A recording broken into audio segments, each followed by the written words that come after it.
Napasugod nga kami dito sa Tuguegarao dahil meron na naman akong nabalitaan na sa halagang 199 pesos lang, meron ka ng unlimited samgyupsal. At bukod nga dyan, tinikman din namin ang kanilang pangmalakasan na pagkain tulad ng chicken wings na may iba't ibang flavor, nachos overload, super crispy na chicharong bulaklak, overloaded na lomi, at ang kanilang pangmalakasan na pares overload na unli rice at unli sabaw. At sinubukan din namin ang kanilang nagsasarapang drinks na pasok sa ating budget. Ito nga ang Tintin Samyup and Wings, Chicken Chow, Pares Street at Frosty. Ayo Veros, sa iisang lugar matatagpuan na itong mga nagsasarapang pagkain at mga inumin na matatagpuan sa St. Stephen Street, Ugak Sur, Tuguegarao City. Pagkarating nga namin, ito kaagad ang bumungad sa amin, isang napaka-komportableng ambience, malinis at alfresco dining. Dahil mas presko sa taas ay umakyat na nga rin kami para dito pumesto. At bago namin sinubukan ang kanilang pangmalakas na samgyupsal, sinubukan ko muna itong kanilang overloaded na lomi na sa halagang 139 pesos lang.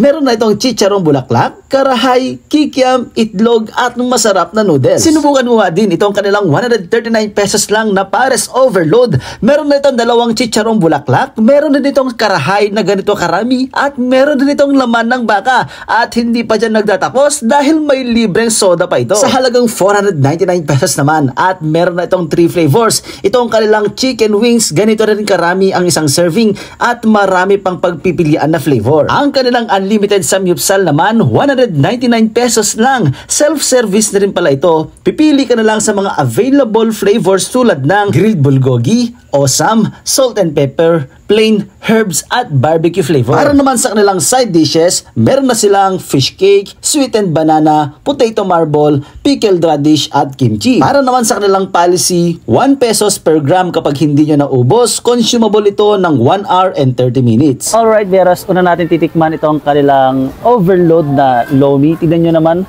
sobrang daming toppings na nilagay dito. Ayan, tignan nyo naman, mainit-init pa talaga. Ang rate ko dito sa kanilang lomi, 9 out of 10. Hindi masyadong maalat. Tapos, yung noodles na ginamit nila, saktong-sakto lang yung taba. Okay na okay sa akin yon. At ito naman yung kanilang pares na 139 pesos rin. Meron ng kasamang rice. Tikman natin yung sabaw. Ganito yung consistency ng kanilang sabaw. So, yung rate ko naman dito sa kanilang pares, 8 out of 10. So, marami na rin yung toppings. Konti lang yung beef na nilagay. Pero yung lasa ng sabaw, okay na okay din. Sakto-sakto lang din yung lapot, hindi sobrang lapot. At meron din sila ditong wings. 3 flavors na ito sa halagang 499 pesos. At ito naman yung kanilang chicharong bulaklak. Meron na itong 1, 2, 3, 4, 5 pieces na chicharong bulaklak na ganito kalalaki. At 199 pesos lang. Meron na itong kasamang suka. Ayan, titikman natin yan. Uy, sarap nun, no? Grabe naman yan. Sarap pa, kulang na lang kanin. Pero syempre, hinay-hinay lang kayo sa pagkain nito. Rate ko dito, perfect 10. 199. Malalaki yung portion ng ng chicharong bulaklak. 5 pieces pa to. Kaya panalo. At ito naman yung kanilang nachos overload na sa halagang 169 pesos lang. Tingnan nyo naman, ang daming cheese on top, meron ng kasamang lettuce, tapos nachos, tapos may nakikita akong konting beef dito sa gilid-gilid.